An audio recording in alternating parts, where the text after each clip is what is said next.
Greetings. My name is Tonya Fawcett, and I'm here with my colleague Anita Gray.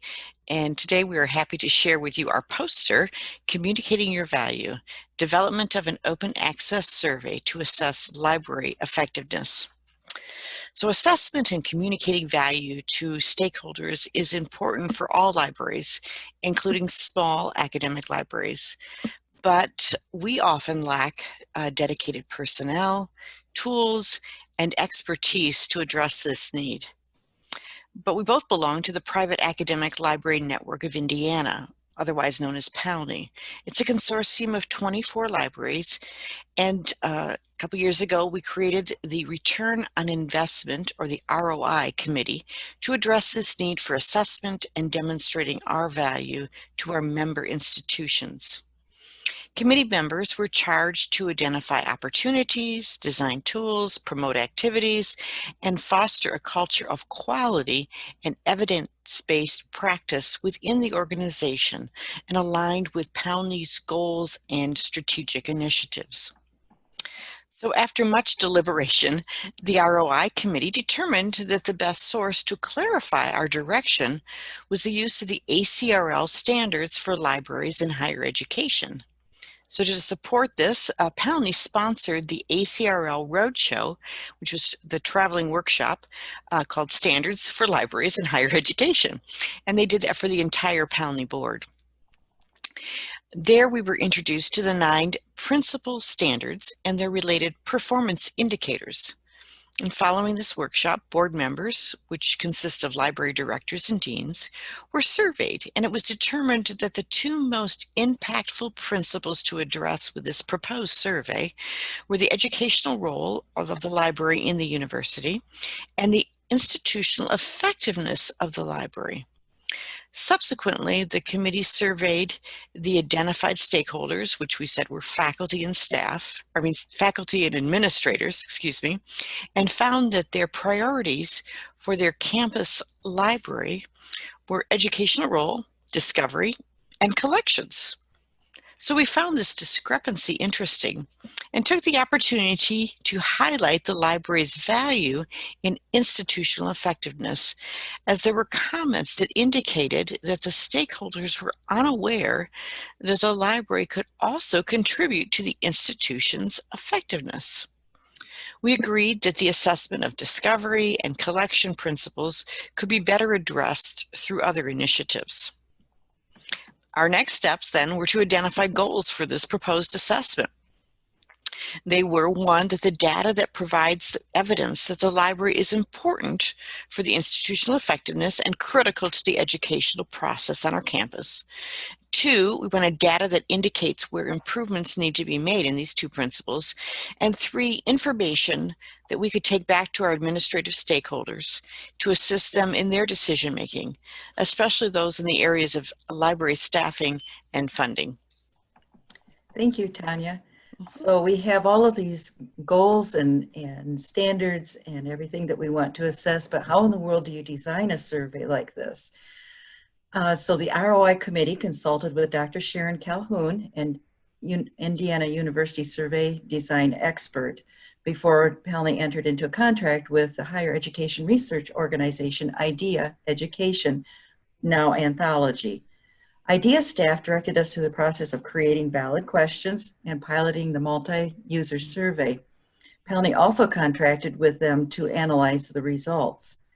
The collaboration resulted in a tool to assess the library's impact and value to each institution. The survey, titled Assessing the Educational Role and Effectiveness of the Library at Your Institution, is available as an open source survey that can be administered independently by individual libraries, consortia, or other library groups. Data can also be used for benchmarking.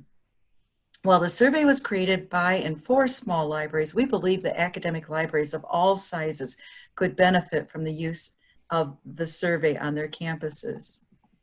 So we distributed this survey to administrators, faculty, and staff at 15 of the PALNI-supported institutions during spring and fall semesters of 2019. 690 respondents consisted of 357 faculty, or 52% of the respondents, 80 administrators, 12% of the respondents. The rest of the respondents were staff, 324 or 34% of the respondents, and of course, others, 19 are 3% of the respondents. The others included student services employees and a few trustees. Highlights of this survey results confirmed that partnerships between the library and other campus academic units enhance student learning. Consortial relationships are beneficial to our institutions. That was important for Palney. The library is essential to the institution's accreditation, and the library has a positive impact on student academic success. Something that we know, we just like to know that other people know that as well. Areas for improvement include identifying effective communication conduits for reporting the library's contributions to campus and determining ways to demonstrate the library's impact on student success, recruitment, and retention.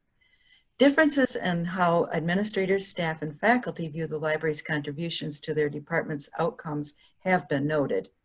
These differences may indicate opportunities for greater development and communication. Okay, so what are some of the practical implications?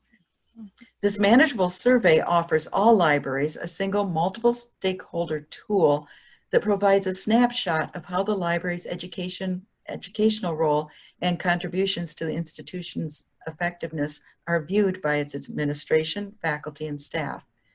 This survey has a special appeal to smaller libraries who are staff-strapped with limited budgets, yet desire and may have greater need to demonstrate the value of the library. And that is why we insisted that this survey be an open access survey, so that it wouldn't cost a lot of money to